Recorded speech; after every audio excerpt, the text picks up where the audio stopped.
আমি আজকে পালক পনির করে দেখাবো আমার স্টাইলে। কিন্তু এটা খেতে ধাবার বা হোটেলের পালক পনিরের থেকে কোনো অংশে কম হবে না। I will assure you all. তো ফার্স্টেই আমি কিছু পালং শাকের পাতা, পরিষ্কার পাতা নিয়ে নেব। এবার আমি সামান্য পেঁয়াজ কুচি করে নিচ্ছি। ওগুলো পেঁয়াজ কুচিটা একটু ছোট ছোট করে কুচি করে নিতে হবে। পেঁয়াজ কুচিটা আমি করে নিয়েছি। আর আমি এখানে যেই ইনগ্রেডিয়েন্টসগুলো নেব সেগুলো হলো টমেটো কুচি, আদা রসুন আর কিছু রসুন কুচি তড়কা লাগানোর জন্য। ব্যাস, এছাড়া এখানে আর কিছু কাঁচা সবজি লাগছে না।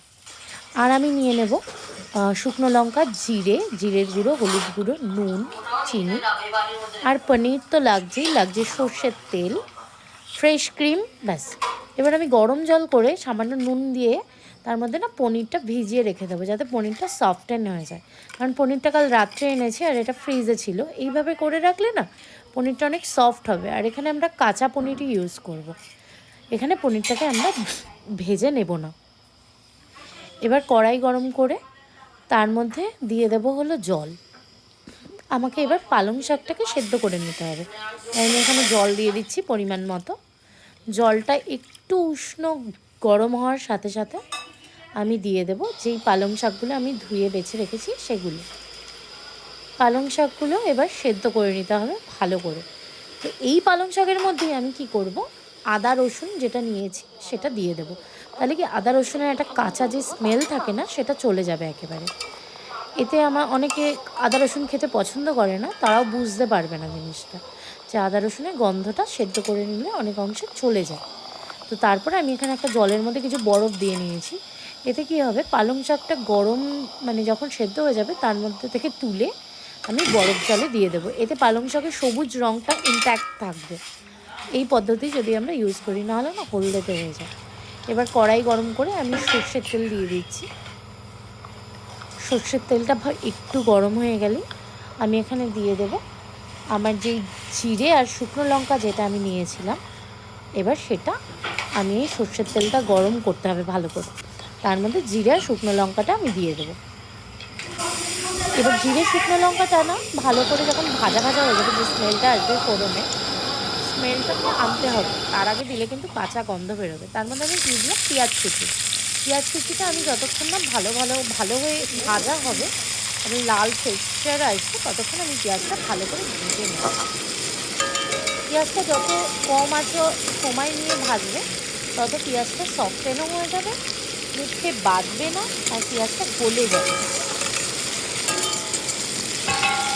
পেঁয়াজটা ভাজতে ভাজতে আমি পনিরটা কেটে নেব টুকরো টুকরো করে। বেশি ছোট করব না, একটা মিনিমাম সাইজে কাটবো। আর এর মধ্যে পেঁয়াজটা ভাজা হয়ে গেলে এর মধ্যে আমি টমেটো, আদা রসুনের পেস্ট করেছি ওটা দিয়ে দেবো।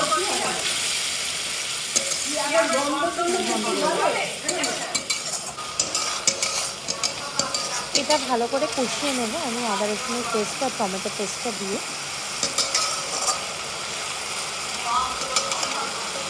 এটা যতক্ষণ কষানো হচ্ছে, তেল ছেড়ে দেবে ব্যাপারটা, ততক্ষণ কিন্তু এটা ভালো করে কষাতে হবে, নাহলে আদা রসুনের একটা কাঁচা স্মেল আসতে পারে। এটা ভালো করে আমাকে কষিয়ে নিতে হবে। এবার এটা কষাতে সামান্য একটু জল দিয়ে দিলাম, যাতে জিনিসটা লেগে না যায় কড়াইতে। এবার এটা তেল ছাড়া অবধি অপেক্ষা করতে হবে। এবার আমি দিয়ে দেবো যে পালং শাকটা আমি বেটে রেখেছিলাম, সেই পালং শাকটা। দেখো পুরো এক্সাক্ট সবুজ রঙটা আছে। এবার এটা দিয়ে আমি কষাবো, একটু জোরে আঁচ দিয়ে প্রথমে কষিয়ে নেবো, তাহলে পালং শাকের যে গন্ধটা থাকে না ওটা থাকবে না। এবার এটা থেকে যতক্ষণ না তেল ছাড়বে আমি কষিয়ে নেবো। এটা কষাতে আমি নুন, চিনি, যেই মশলাগুলো ছিল বেসিক মশলা, সেগুলো এর মধ্যে দিয়ে দিলাম, লঙ্কার গুঁড়ো দিয়ে এটা কষাতে থাকবে। এবার যখন এটা শুকিয়ে আসবে তখন মিক্সি ধোয়া জলটা দিয়ে দেবো, কারণ এতে যতটা মিক্সিতে লেগে থাকবে সেটাও হয়ে গেল। দেখো একটা সুন্দর সবুজ রঙ আছে, রঙটা কিন্তু হলুদ হয়ে যায়। মানে র টাইপের দিলেই ভালো, সেই জন্য আমি নুন জলে ভিজিয়ে আমি রেখেছি। এখানে ভয়েস ওভার অনেকে কি দিচ্ছি। করে জানো, নুন আমি তো নতুন ইউটিউবে, তো আমি এখনও পুরোটা ভালো করে উঠতে পারিনি। তো এখানে আমি একটু ফ্রেশ ক্রিম ইউজ করবো। ফ্রেশ ক্রিমটা দিলে জিনিসটা অনেক ক্রিমি হবে আর খেতেও ভালো লাগবে। এরপরে দিয়ে দেবো আমি পনিরগুলো দিয়ে বেশি নাড়বো না, তাহলে কি হবে পনিরটা ভেঙে যাবে, কারণ পনিরটা অলরেডি সফটেন হয়ে রয়েছে, বেশি নাড়া যাবে না।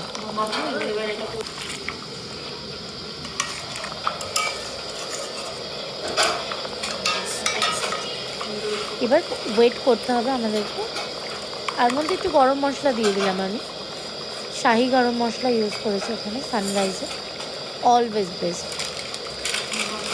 আর দিয়ে দেবো কসুরি মেথি, তোমরা চাইলে ধনে পাতাও ইউজ করতে পারো, বাট কসুরি মেথি দিলে একটা ধাবা স্টাইল ফ্লেভার আছে। এবার এটাকে আমি নামিয়ে নিয়েছি। এবার যতটা ঝোল মানে গ্রেভি রাখবো সেটা থেকে নামিয়ে নিয়েছি। এবার আমি একটা মানে তড়কা প্যানটা গরম করে নিয়ে তার মধ্যে দিয়ে দেবো একটু বাটার। এখানে ঘিটা ঠিক যায় না, আমার মতে বাটারটাই ভালো যায়, তো আমি এখানে বাটারটা প্যানে গরম করে নিচ্ছি। তোমরা যতটা বাটার খাবে ততটা তোমরা ইউজ করতেই পারো। তো আমি এখানে আমুল বাটার ইউজ করেছি, আর তার মধ্যে দিয়ে দিয়েছি যেই রসুনটা কুচি করে রেখেছিলাম তড়কা দেওয়ার জন্য, রসুন কুচিটা। একটা অদ্ভুত স্মেল আসে বাটারে রসুন ভাজলে, সেটা তোমরা সবাই জানো।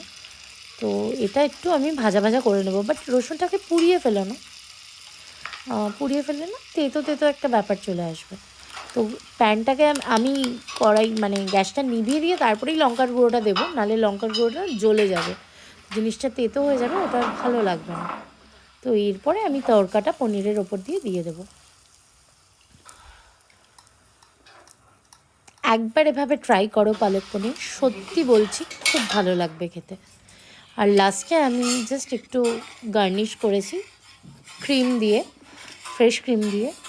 Look at this texture. তোমরাও একবার ট্রাই করো আর আমাকে জানিও।